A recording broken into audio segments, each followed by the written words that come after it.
This video is an extension of some work that I was doing late in 2024 with a focus on bringing a new product to market that was designed for bean-to-cup machines at home. And the reason I got to that position was, well, it was from when I moved from the Pro bat onto the Loring. The Loring is an air roaster, and as a roast master, it encourages you to roast lighter and lighter and lighter, which is wonderful because the coffees are more expressive when you're in a light coloration.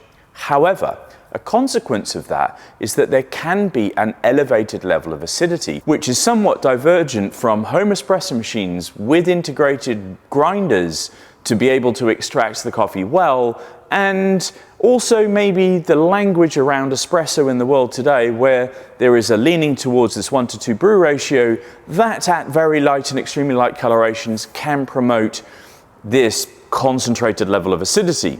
So I felt in late 2024 that I was doing a disservice to my customers who were brewing via these apparatus at home. So I started to think about bringing this new product to market.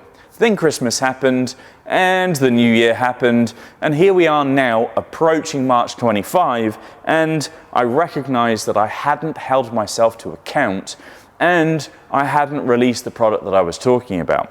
So last week I put my mind to this again, and I've got on the table today two expressions of one coffee, one that I have roasted with this particular filter method in mind, so that's every method but espresso, and then the same coffee roasted with more of an espresso profile in mind.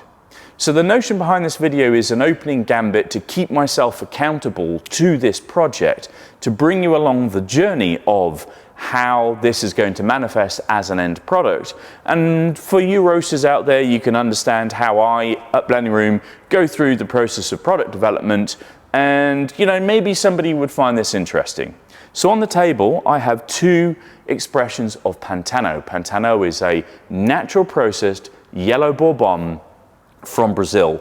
It's a core product. I have it all year round, and is something that I know works well as espresso because I roast this for my commercial customers. On the screen now, you will see the two profiles that I will be cupping shortly. You can see that I have used the same heat application methodology, and that is this pyramid approach to heat through the Loring. So that's a low heat at the beginning of the roast, tapering to a higher heat as we get into the yellowing phase, and then once we hit something around 180 degrees Celsius and the onset of a slightly browner color in the raw coffee, I then begin to taper the energy away through to our end point. The end points being higher for the espresso and lower for the filter coffee, with a faster roast time for the filter coffee and a slightly slower roast time for the espresso version. Now we're only talking 25 seconds of time and about 4 degrees difference in temperature, but I'm expecting there to be a fairly significant manifestation on the cupping table. I will also be using my Lighttails color meter to take a color reading of each of these two batches, and I'll convey that back to you as well. Color is roasting coffee. Color is incredibly important. Yes, roots too are important as well, and also the apparatus that you roast on, drum roasters, air roasters, yes, all of that comes into play, but color is an important end descriptor of the roast. So first I'm going to take a fragrance assessment of both the batches to convey that back to you, and that will give me a leading indication as to what I might be able to taste within the cup. So within batch number 26615, the filter roast, there's quite a lot of creaminess. You can smell a milk chocolate, and there is some of like a creamy hazelnut vibe on the cup. On batch 26607, there's much more body and weight, as expected, because it is a slightly darker coloration, but there is definitely a difference in fragrance. I don't have a preference to either because I know that the expression is different, but this absolutely doesn't have the same type of top notes that the filter coffee roast does. So let's get some water onto them and get into the cupping. Now, whilst I wait for these to steep, I'll just take the color readings as I described. Batch 26615 is 91.6 on the Agtron Gourmet scale, extremely light. Batch 26607, The espresso roast is 83.1 on the Acton Gourmet scale, very light. Maybe that needs to be a little darker. I don't know, we'll cup it. Right, 4 minutes in, I'm gonna break the cups now.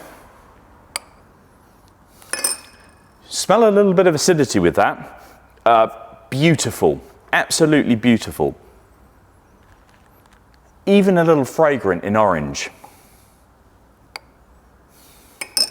None of that orange expression, more nuts, more chocolates, that type of thing on the nose. You can smell a deeper depth with the espresso roast. Now, whilst I wait for these 2 cups to get to about 10 minutes post contact with water, I'll describe a little bit the reason why I want to do this on a business level. So what I've noted over the past 5 years is the proliferation of espresso machines at home, which is fantastic. There are lots of people like James Hoffman, etc. on YouTube doing great work at bringing specialty coffee to the home masses. We then have brands such as Sage or Breville bringing out their series of apparatus at home, and there are other big manufacturers that are in that game now too. From my experience with these types of machines, I found them somewhat frustrating because my world exists wholly in the commercial spectrum. I have very expensive grinders and very expensive pieces of kit that can really positively extract delicious coffee. I also work with a profile of people within that sector that have chosen coffee as their career path, so are somewhat more learned than those that I supply at home. So I recognize that I have to do, one, a lot of work on the education side of things for my home market so that they are having a better experience of the product that I'm roasting at home, and also be mindful of the products that I'm producing such that they are easier for people to work with at home. Without, and this is the caveat and the main crux of this, without degrading the specialty coffee so much so that I remove all of the character. It's very easy to roast dark and class it as an espresso coffee. It is much harder to roast light so that it can be expressive of terroir, but also for it to be a somewhat easy coffee to use at home. So this is why I'm doing this now, to bring a product to market that is expressive of terroir, that is a single origin, that is something that isn't a blend, that is divergent from what we would generally class an espresso coffee. But when people are putting their hands in their pockets to exchange their time and money for a product like this, that I have done good work in creating a highly soluble, expressive coffee for brewing through an espresso machine at home. I know that if I can do this as a business, I will not only be doing good work for people, which is the modus operandi of the business, but I will also create a little bit more revenue for the company because of such a huge market share that it is. So this cupping and the work that I'm subsequently going to do is very important to the business, and I should have done it years ago. Anyway, this is here because I'm on the Loring. That's a discussion for another day. Now, let's cup. Now, the lower end temperature of this definitely has retained some more acidity. There is definitely a higher level of acidity associated with the shorter roast time as well. And the lighter coloration is giving this more of an expressive element inside of the cup. I can taste oranges, it is creamy, it is very indicative of a natural process yellow bourbon from this region, Brazil. It is really delightful. I can somehow see how that acidity will transfer into an out of balance espresso in the cup unless the end user increases dilution from their standard 1 to 2 to maybe a 1 to 3.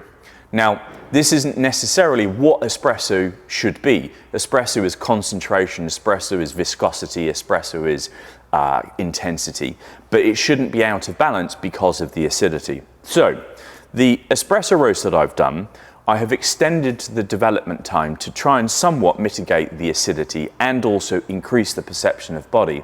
This, coupled with the end temperature increase, should hopefully rein in some of the acidity without damaging the character of the cup. And I get that. There's more chocolates, and the chocolates are an increased cocoa mass. So maybe 35% cocoa mass here and 50% cocoa mass there. So we would call that a dark milk, which is pretty pleasant. There is a rounding of acidity, there is still character, there are nuts. The nuts are now roasted hazelnut versus a creamed hazelnut. There is this dark milk chocolate, and the acidity is there, but it's only a very small percentage of the cup profile. So conceptually, this migration towards this type of methodology is a good starting point. Now, I'm not saying that this is the end point, because I feel actually that we should be in the late 70s rather than in the 80s when it comes to coloration, but I'll test this in the espresso machine once this has rested a little more. Both these coffees were roasted on the 18th of February 2025. It is Monday the 24th of February 2025 today, the cupping.